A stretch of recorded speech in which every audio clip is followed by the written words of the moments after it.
Let's talk about the niche or niche scholarship. Yay or nay? If you are not careful when choosing which scholarships your student applies to, you can end up wasting tons of time finding a huge list that will not result in any kind of funding.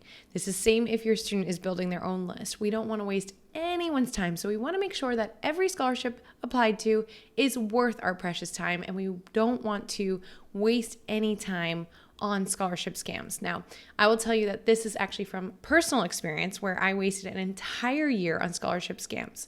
So, what about the niche scholarship? Is that one worth our precious time? In this video, I'm going to answer that question as well as give you some pointers on what to look for the ones that we do want to focus on. Now, don't forget to hit subscribe because every single week I'm releasing another short video on how to pay for college without student debt. Hello, my name is Jocelyn Pearson, founder of the Scholarship System, where we redefine paying for college to help families avoid student loan debt and build strong financial futures.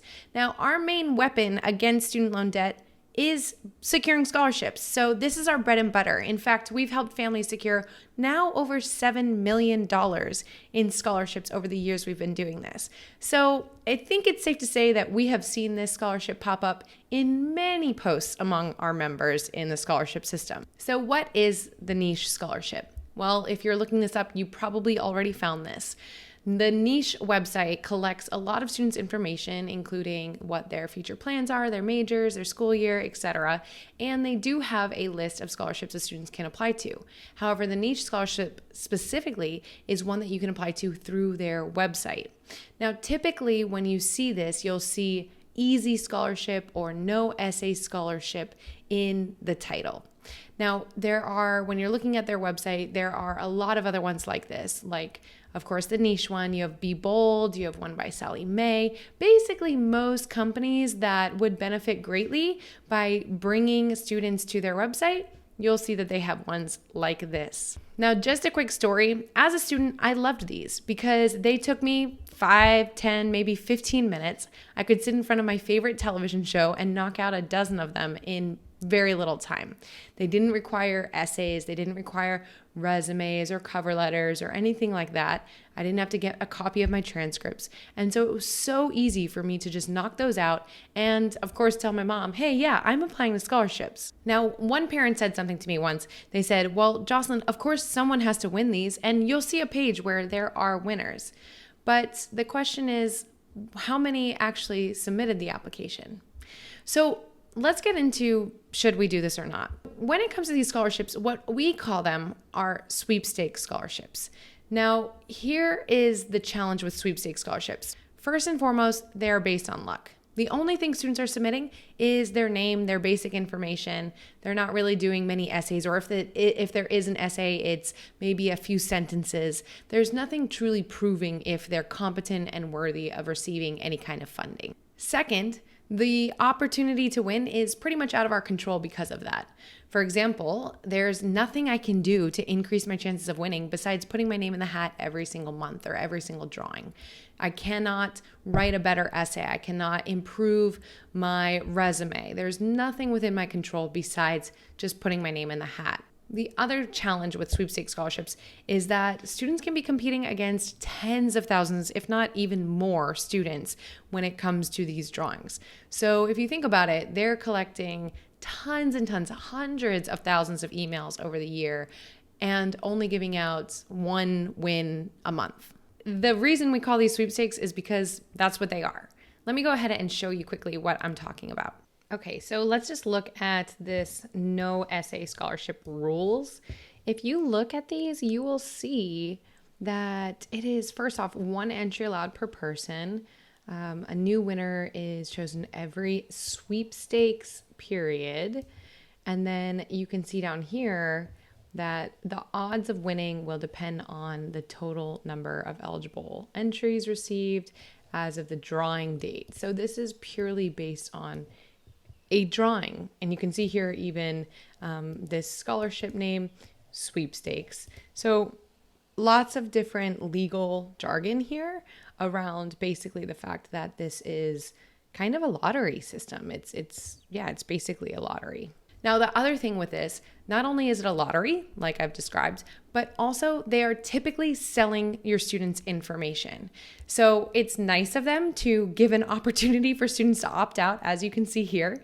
But ultimately, the goal of this is to collect students' data, put it in together into a nice package, and sell it to marketers or colleges or other companies that try to reach college or high school students. Now, in the end, I mentioned earlier that I spent tons of time applying to these.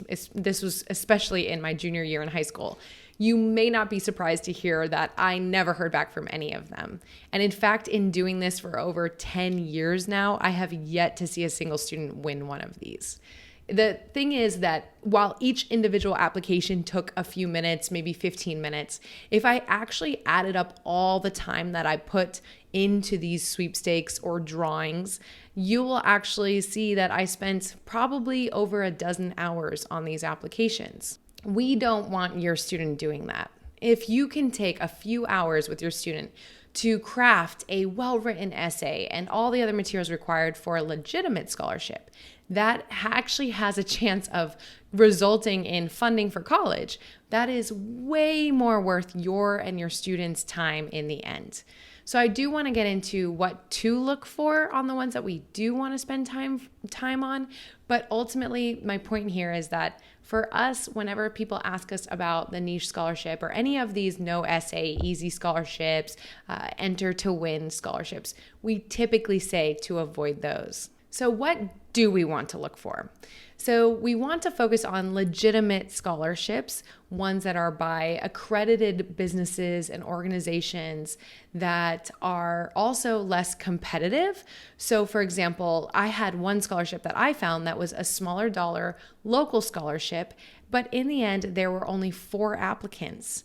Now, what was funny about this was that they planned on selecting 2 winners, but when they saw there were 4 applicants, they actually reached out to the donors, asked if they would double their donation amount, and then they ended up giving all 4 of us a prize. So it was literally a 100% success rate. And I believe that that scholarship was actually one where I was able to receive it year after year while in college. So it was a huge win for me. These are the ones that we want to focus on, not the ones where we're competing against 100,000 other students, and it's not based on our actual competencies. So that leads me to focusing on scholarships that are actually based on competitiveness.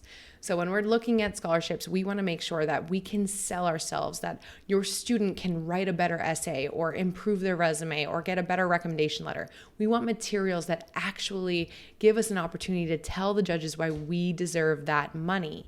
And so when we're doing this, that way we can always improve our chances of actually winning a scholarship outside of simply just throwing our name in the hat more frequently. And lastly, in that story I just mentioned with only 4 applicants, you may have noticed that I said it was a local scholarship. So we really push finding local scholarships that your student can apply to because those are naturally less competitive and they're typically legitimate companies because it's just a local business.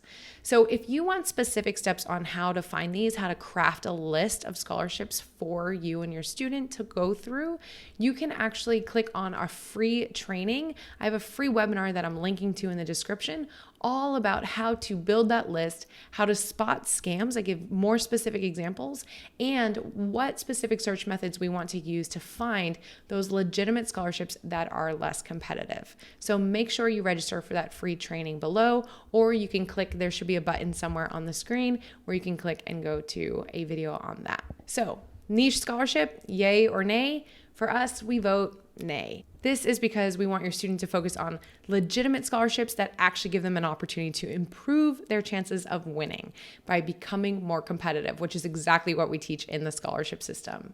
I know your student can do this, but make sure to take advantage of that free webinar that I just shared so that you can get started on the right scholarships from the beginning rather than wasting an entire year applying to the scams like I did. I know your student can do this. So make sure you take advantage of that free webinar I mentioned so that you can get started on the right scholarships from the beginning rather than wasting an entire school year applying to sweepstakes, luck-based scholarships like I did in the past.